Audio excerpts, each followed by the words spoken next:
I was getting, I feel a bit nervous. I don't know. There was so much energy coming around. I know. This You got morning I this, was dude. just like, I don't know what to do. It's fun. Anyway. That's what we're gonna do. We're gonna have fun. Okay, I'll just see what comes through anyway, right? That's just the only thing to do with that. So, okay.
Greetings, this is Zariyah from the Orion civilization.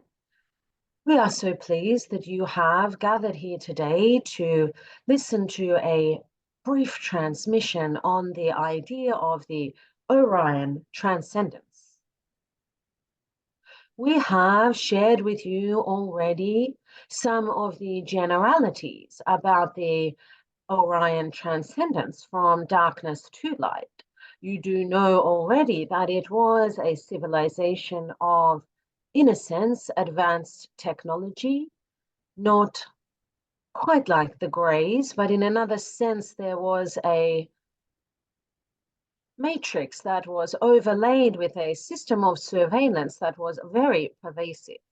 We have already described the ways in which the beings of the Orion Light, or those who eventually became the Orion Light, had to journey inside themselves to fan a flame of light that they could then project outwards to transcend the matrix of Orion control. However, we have not necessarily described what this looked like in terms of collective action within the civilization. If you can imagine that for many thousands of years, there was a polarity that divided and became more entrenched in the Orion civilization as people or beings reincarnated themselves into the system over and over again, moving from different sides of that polarity. Some incarnations, they did represent the Empire, and some incarnations, they did represent the Black League or the mere citizens who were stuck in the Matrix. The idea that the polarity was being regenerated seemingly endlessly was a conundrum indeed, as there did not seem to be a way to exit the Matrix. There was much what you would consider ideas of black magic and high sorcery that infused many of the actions of the Black League. And there were many advanced practitioners of types of spirituality, fusion, and magic in that sense. These practitioners reached a point where they understood that they could no longer continue with the cycle of incarnating into the Orion system, and that their game with polarity or their play with polarity was only becoming more entrenched in that way. And so some of the high priests and priestesses, some of those practitioners of high sorcery, magic, and fusion began to retreat into themselves in search of a different path, in search of a path of subversion and illumination, if you can square that circle. In this endeavor, they contemplate. And in the contemplation, they began to raise their vibration. In the raising of their vibration as singular individuals in a type of solitary expansion or in a type of confined evolution, they began to cycle higher and understood that they were subverting the matrix in a sense inside of themselves, but only for themselves. They did not have any reflection back from the matrix that they were doing anything to destabilize it. You understand that systems like Orion were predicated on the idea of control, and that control ultimately is an illusion. Once the collectives stops acquiescing to the illusion begins to crumble. And beings who began to withdraw their consent to the illusion felt the illusion begin to crumble inside them, but not necessarily around them yet. And what that required was something that is required on your planet at this time.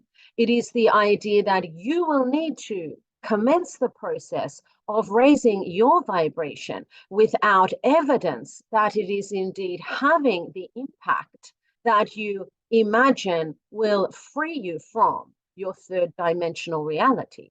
Not that you want to be freed from it necessarily, in the sense that the citizens of Orion wanted to be freed from their pattern of polarity, but to integrate fifth dimensional energies into your fourth dimensional experience, you need to begin to practice something inside of yourself as an individual, recognizing that your expansion is happening, whatever else might be happening in the 3D reality around you. We will give you a metaphor, and this metaphor served the priests and priestesses of Orion very well. The metaphor is the idea of trying to start a fire. You can twist wood against wood at a very rapid speed until you generate heat that generates a spark. You can concentrate light through a glass into a substance that can catch fire, generating a spark that can be fanned into a flame. There is enormous effort that goes into both of those tasks, and they seemingly have no impact for some time, but sticking fastidiously to the task with dedication and commitment that the fire will eventually spark is what the high priests and priestesses of Orion did.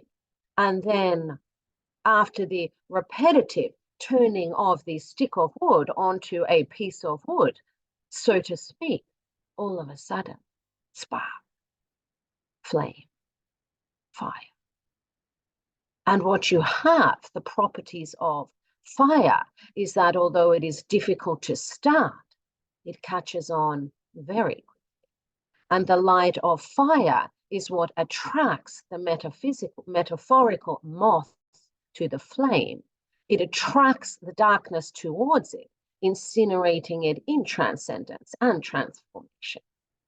Therefore, it was really a small number of individuals who began this process, who held their faith, who practiced in quiet and in isolation to generate the spark that then became a fire that burned an enlightenment all through the Orion civilization. There are other stories that parallel this, the advent of a child that represented the tipping point that represented the spark of a fire, which is often referred to as the insemination and spark of creation, the spark of life. And that child is metaphorically represented in many stories and mythologies on your planet as the harbinger of enlightenment, the harbinger of a new era of consciousness. These are some lessons that you know well, deep encoded into your understanding of how to integrate polarity, because you indeed have connections with those great priests and priestesses of the ancient Orion civilization. How exciting. We do hope that this message has arrived at a timely moment for your own transcendence into the new earth and the sixth heights. If you do have any questions, we would be pleased to take them at this time.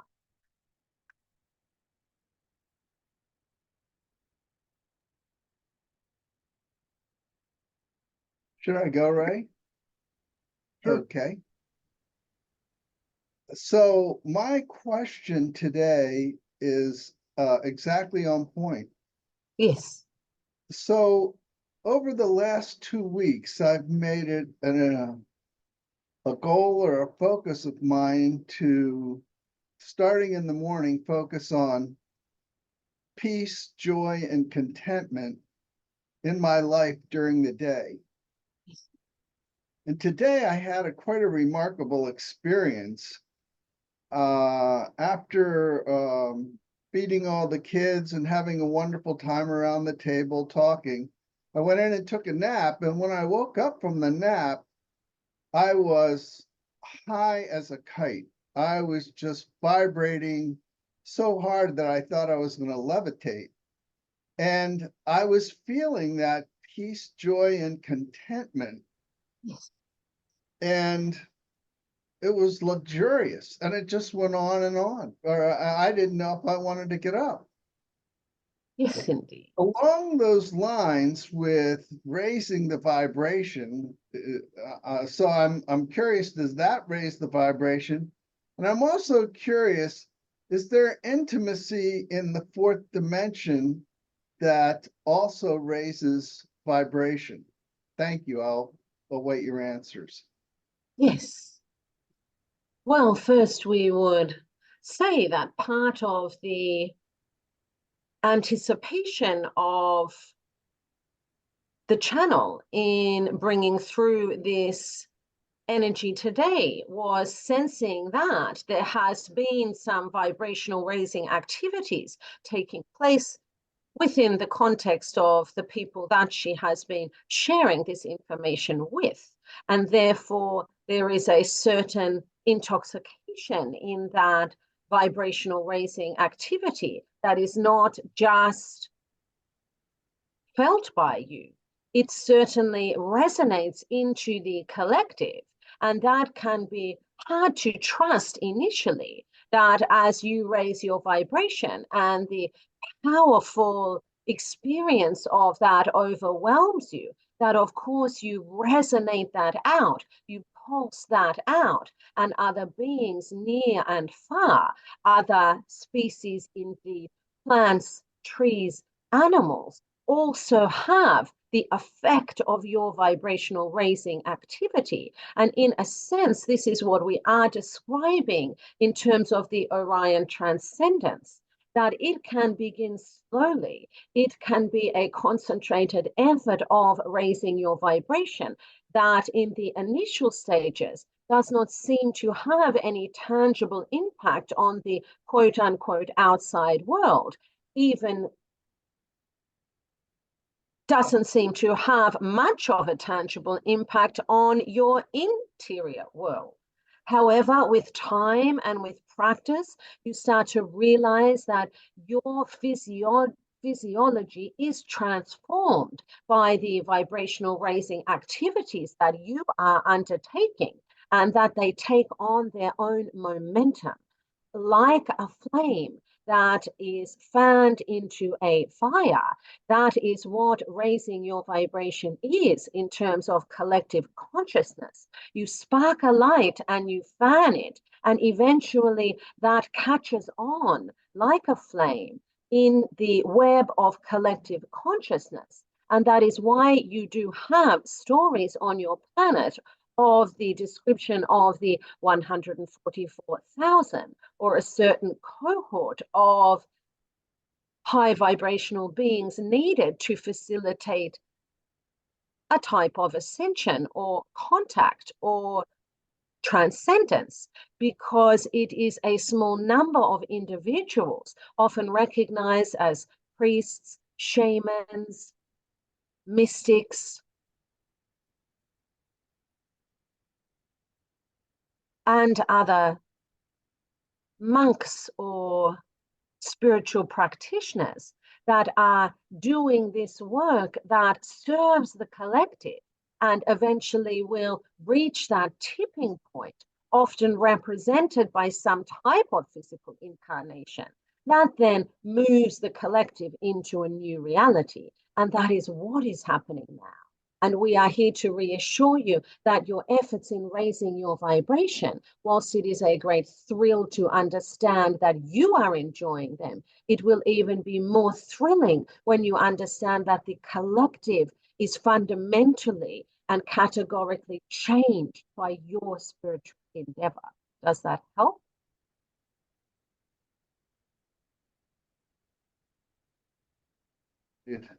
That was wonderful, Ash. Thank you. That was wonderful, Zariyah. Thank you so much. It was very inspirational. We will also say, in terms of intimacy, you are graduating from a three-dimensional understanding of intimacy that, whilst very liberating, is somewhat more manually constructed than the fifth dimensional understanding of intimacy, which is the recognition that you are both a fractal of source and so is everybody else. And therefore, there is a natural intimacy that is facilitated by that recognition. You are in love with everybody, and everybody is in love with you. Your consciousness as an expression is in love with itself and is in love with all of the universe, and the universe is in love with you. How's that for intimacy? That's magnificent. Thank you, Zariyah. Thank you. You are so welcome. Hi, Zariyah. I have a question. I need your help in understanding and in identifying something that happens during my sleep cycle. And I imagine this isn't unique to me, but I have often this amazing experience, and I will feel that I'm in some sort of unusual state, somewhere between sleep and awake, and almost as if it's a kind of lucid dream. And Yes. and I will be looking at a huge variety of various geometrical shapes, and I will be absolutely fascinated by what I'm seeing, and I will be conscious, and I will have my attention focused on these shapes, and I can bring my consciousness to look to the left or right, up or down, very, very carefully. And I can only hold this state because it seems very tenuous, very fragile, only for 10 or 15, maybe 20 seconds. But I don't know what's happening, but it's a source of fascination for me, and I can't bring it on at will, but it happens sometimes 2 or 3 nights in a row, sometimes only 2 or 3 nights in a month. And I was curious if you could help me understand and identify what's happening. That would be wonderful. Thank you. Yes, this is a form of astral travel. And what you are doing is collapsing very fixed concepts, such as time and space, such as the universe and the multiverse. You are collapsing these concepts down to their core essence, when you describe yourself as seeing things from all vantage points, that is really what we would consider the all-seeing eye, which is the idea of the becoming the hologram rather than walking through the hologram. And in a sense, that is also what the geometry is representing to you. We will remind you that sacred geometry is the metaphysical principle of the universe. It is how one explains how matter comes together and generates and regenerates itself. It is through that geometry, which is encoded in various structures, replicated in various structures all over your planet. These can be in building structures such as the pyramids, or in co-creations that we have previously discussed, such as crop circles. But geometry is the material way that the universe communicates an act of creation. And in that sense, what you are doing is recognizing what creation really is.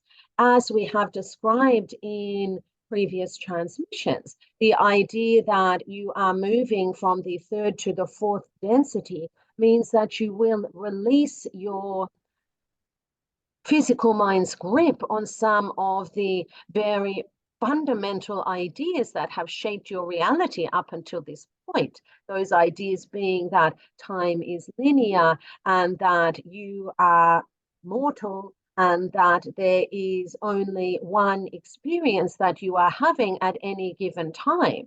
And how to go about collapsing these ideas without, we will say, losing your mind, although we do suggest that you lose it to some extent, is quite a interesting process. And in that sense, you have created for yourself a way for you to observe the collapsing of these ideas by astral traveling and giving yourself a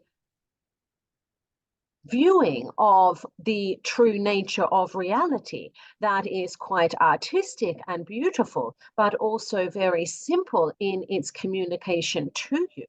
The universe is made of geometry that you are also made of in that sense, and you can see out from that and into that, and as part of that, you are the universe. And you are just coming to the recognition of what that really means. How exciting. Does this help? Yes, yes, that's fabulous. Is there any way I can consciously move into this or extend it? Because it's so absolutely fascinating to me. Yes, you will, and you are. The idea that you are using your dream state as a permission slip to astral travel is not unusual. Certainly, there are many beings on your planet who use dream states as a permission slip for all sorts of things. But you are moving into a segment of your timeline where you will no longer need to be asleep in order to have these experiences. Just by the process of closing your eyes and allowing yourself to open to the experience and having that deep trust, deep knowledge that these experiences are real and that this is an expansion, is an extension into knowing more of who you really are, will facilitate that. We can offer you the example of many great monks and meditators on your planet who achieve that state, that union with consciousness rather than union with the physical reality, simply by closing their eyes and concentrating their thoughts in that direction. It is really just a perspective shift, a perception shift, because as you come into awareness of the idea that you are more than your expression in this reality, you can change your focus at will. You can zero in on the experience of your higher self at will and zero into the experience of your physical self when relevant. Does that help? Yes, how exciting. How exciting. Yes, indeed. Thank you, thank you. We will add that the precursor to learning how to shape shift is learning how to shift shapes. Puzzle that out if you.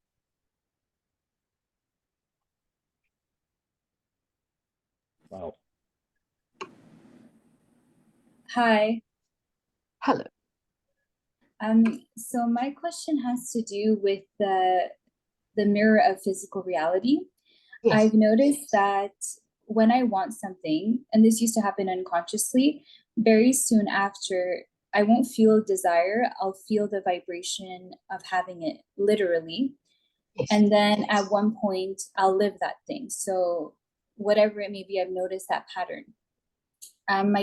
What I want to understand is what causes physical reality to click it into place. And I'm using my eyesight as my current project to notice the pattern completely. I don't have perfect vision, but when I want my eyesight to be perfect, I feel an energy go into my eyes and it physically feels, it relaxes, there's no strain. And I know that that's how my eyes would feel if I had perfect eyesight, right? But I want to understand what would cause it to become real in front of me. Some things it's instant and immediate. Some things it's that week, the evening. It can be anything. So what's that final missing piece that clicks it into physical reality? In a sense, there is in that understanding, and we will revert to the Orion story that we have just shared, that there is the recognition first that the experience that you are having is the manifestation rather than the experience or the reflection that you observe. And it is the more that you lean into that knowing that whatever is reflected back to you is not as real as what you are experiencing inside of yourself. The more you allow that to be accurate, the faster the reflection will change. In a sense, there is the idea that you are still dancing with physical reality as if it were real. And in another sense, that is part of the project of the third dimension. It is important for you to accept the construct on some level because it does facilitate for you numerous expansive experiences. And once you transition out of this reality, you will get a real kick out of looking back at how illusory the third dimension actually is. But as you are here playing to some extent in this dimension, what you are teaching yourself is to trust the experience inside of yourself more or over and above whatever the reflection is showing you. Because it is when you really understand, and when we say faith precedes the miracle, what we mean by that is you need to, in a sense, trust and build that capacity until it becomes a knowledge inside of yourself, that you can recreate this reality in any way that you wish. And if you have not recreated it in the way that you wish, that is because there is still something for you to learn in that gap. There is still a way in which that gap is serving you. And in a sense, that is what the priests and priestesses of Orion understood over time as they meditated the enlightenment into themselves and did not see the construct or the illusion of control of Orion crumble around them immediately. They needed to trust more and more that there was a reason for that gap. And what they were doing was building up in themselves a significant strength of enlightenment, so as to cast a flame into the collective consciousness that would eventually collapse the matrix. In that sense, you are on a micro level also doing that thing, but we will tell you that be careful what you wish for.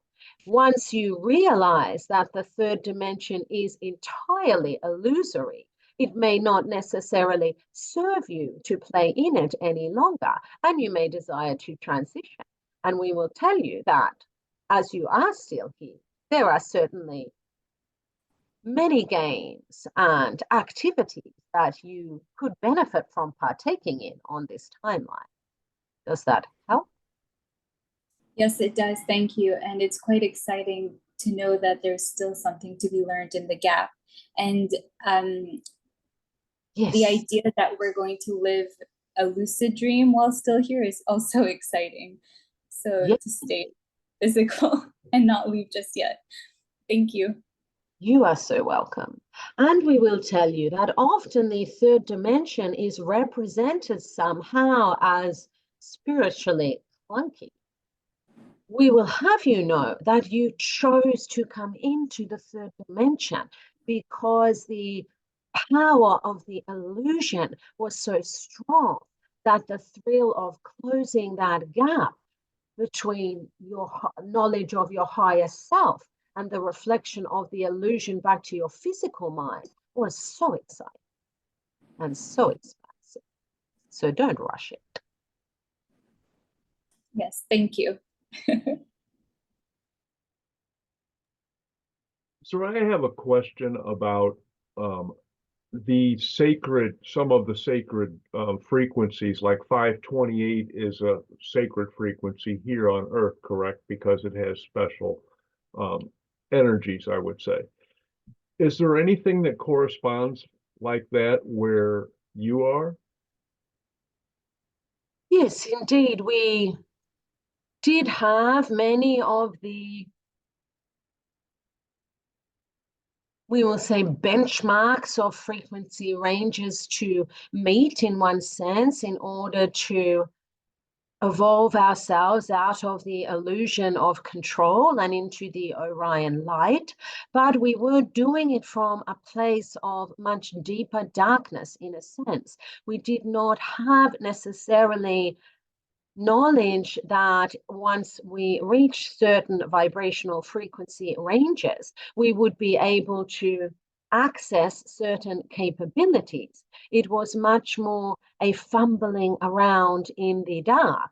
And we did sense as well that the Orion system of control was so pervasive that even transitioning out of physical was not necessarily transitioning away from that matrix. It was a deeper, lonelier, we don't want to labor an unpleasant experience, but we will say perhaps more painful transition into the light than what you are experiencing now on your planet. You have more information, and that is one of the great gifts from Galactic Family to you, in that you are able to seek out this knowledge, and it is knowledge from Orion, it is knowledge from Atlantis, it is knowledge from your Lyra and Vega systems, it is knowledge from the hybrid races, it is knowledge from your own higher self that is accessible to you at every stage in your journey, and therefore it makes the journey a hell of a lot. We did recognize in hindsight, were there such a thing, that there were vibrational frequency ranges that we did meet that changed our collective consciousness significantly. And as we described before, there was a child born into our timeline after this long period of internal cultivation of a higher vibration. We called it an internal cultivation of light, not necessarily using the language of vibration, but in that sense, a child was then born into the timeline that did not represent polarity. That child was the first Orion child to come in without the split of polarity encoded into their being. And that was a child manifest out of our efforts to cultivate that light inside of ourselves. You have many examples of stories of that nature on your planet. You have the Egyptian sun god Ra, who was a co-creation between a deity and a non-traditional birth, a virgin birth in a sense. And you have the, of course, story of your Yeshua and the story of Mary herself. These are examples of communities such as the Essenes raising their vibration in such a practice and a way to manifest a version of a more enlightened collective vibrational frequency range that is manifest in the form of a being that can produce the light required to lift up the vibrational frequency range of the collective of that timeline. Does that make sense? Yes, and it's kind of amazing that I know that it took a long time for you guys to do that, but I'm so grateful that we have all of these interested parties and all of these hints and all of these energies supporting us, and we know about it. So we are really lucky in that regard, and I'm glad I picked this experience. Yes, and that's what makes it so exciting. You have connections to this knowledge. You have counterpart connections in the Orion light, and they want to share this knowledge with you because it is so exciting to make this transition without all of the, we will say, isolating aspects and the need to transmute so much fear that those of the Orion light faced when they made the transition. Excellent. Thank you. You are so.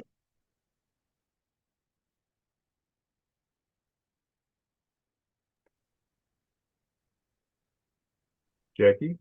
Hey, I have a couple of questions, if that's okay.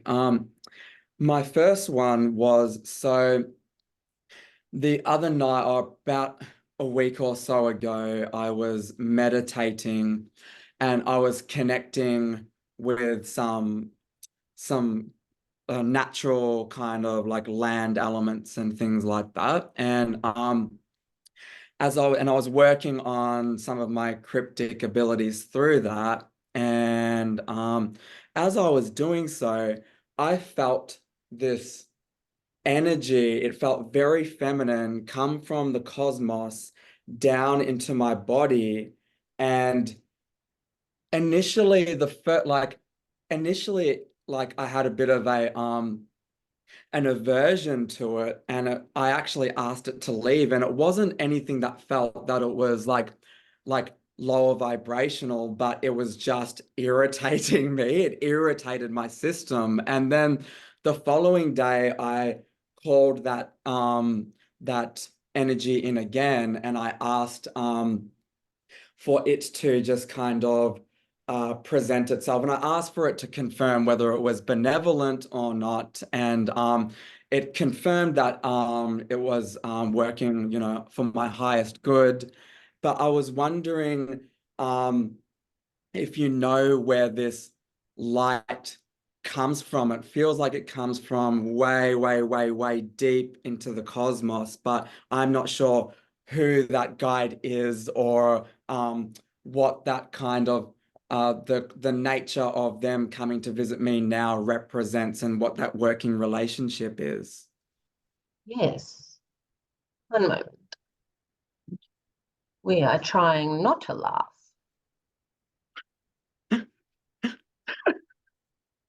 As you found the energy irritating, and this has been a theme of the universal experience of the energy, we will tell you that you have come into contact with Lilith. Lilith is both one of the most ancient energies in the cosmos and is fundamentally connected to Gaia and the hybrid program. There are different representations of Lilith in different cultures, and Goddess Kali could be one of those. However, the energy of Lilith is fundamentally uncomfortable, but also extraordinarily creative, abundant with life force energy, and uncompromising. There is no such thing in the vocabulary of Lilith as malevolent or benevolent. She just is. Gaia just is. You will notice, if you allow yourself to open to her energy again, that she is returning. She is also represented through the imagery of the black dragon, which was the symbol used by the Orion League in their resistance efforts. She has long been cast as a figure of deep polarity, but that is not her true nature. She is a creative force that is so startling that the universe, or cohorts within the universe, have, since ever she was, tried to contain her. That's their bad. We encourage you to continue on your journey and see what she has in store. It is not our place to tell you that. Wow. Okay, I have another question, but I've just got to process that for a sec. Yes, indeed. That's incredible. I do feel that that's a very timely presence, especially with what we're collectively alchemizing, especially with the protests and patriarchy and everything like that. I feel that that was very much, yeah. And yeah, anyway, that's a lot for me to process. But my next question is, so I have had in the past week quite a full-on experience, and now I'm actually wondering if it's connected with that encounter. But basically, I was meditating, and I was doing some calling back of energy and power back to me from some timelines where there was a lot of grief and turmoil and chaos attached, and releasing any power or energy that didn't belong to me.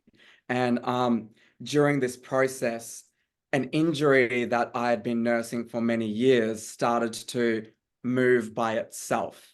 And I realized that there was an energy lodged in there that I had been holding on to, that had lodged in me. And so basically, I asked for it to reveal itself, and it dislodged from the injury and has attached itself to my third eye, and I could psychically see what it was. And I'm getting it removed on Sunday by a healer and a shaman. And I spoke to the healer, and they'd confirmed with me that it is a lost soul that hasn't transitioned yet. And so he's going to help it transition. And as we further kind of inquired into why and how it came about and why has been hosting it, it turns out that it's most probably a friend of mine who died during that year, and who has, had a troubled life and hasn't been able to move on. And look, I know it's a very timely kind of period for this to happen, as I am ascending, raising my vibration and releasing what no longer serves me. I'm wondering if I can get some guidance, because this has been a very, very challenging, the way it is now manifesting in my space is very, very challenging for me. And I've been very challenged to be able to connect with my light and with source and with divinity in this period. And I know that there is a lesson here, and I would love to be able to know even before I get it removed, and like how I can navigate the next couple of days and see where that fire still is in this story, and where the lessons, the deeper lessons, soul lessons are in this story, so I can have a little bit more of an understanding of how I'm placed as a co-creator in an experience that has felt a little bit disempowering. Well, we will draw some connections for you in some of the ideas that you are sharing. The idea that souls can attach themselves to you is somewhat of an old idea. It is an interpretation of connections into non-physical that have come from timelines where there was less understanding of how the universe works and how expansion works.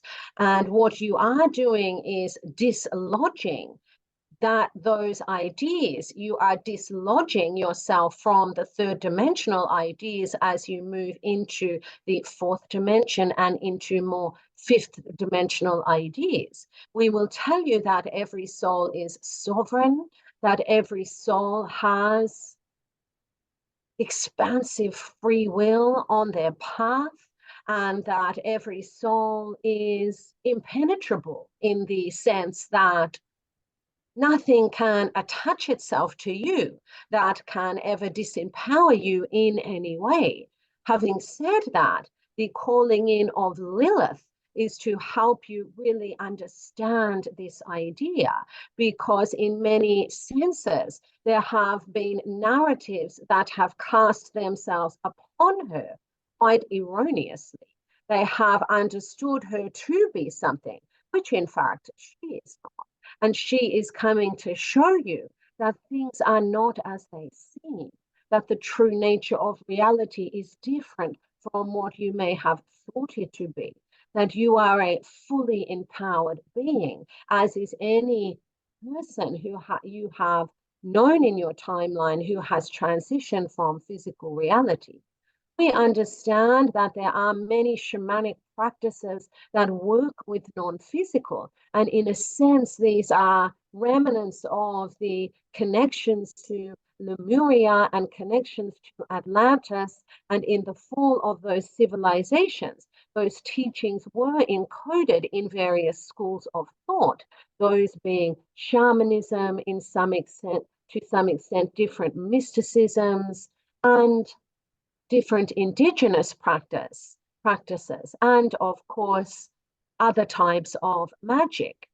However, the idea that you are ever a victim of the co-creation of another is the matrix that held Orion in the grid for so long. And Lilith is there to encourage you to understand that while many narratives have been cast on her, she is a powerful, free being connected with life force energy, Gaia, and ascension as you would understand it. And she doesn't ever view herself as anything less than that, if that helps. Okay, thank you. That helps a lot. So I feel like maybe perhaps this is me coming face to face with an old idea that I'm Yes, ready. indeed. Okay, that And is. you have created this experience to help you work through these ideas and dislodge them as you move into the next dimension. That makes a lot of sense, and thank you for clarifying. When you were speaking and talking about the shamans, Interrupt you. The battery on the computer is about to close. We will have to end the session here. We are so sorry. Thank you. Thank you.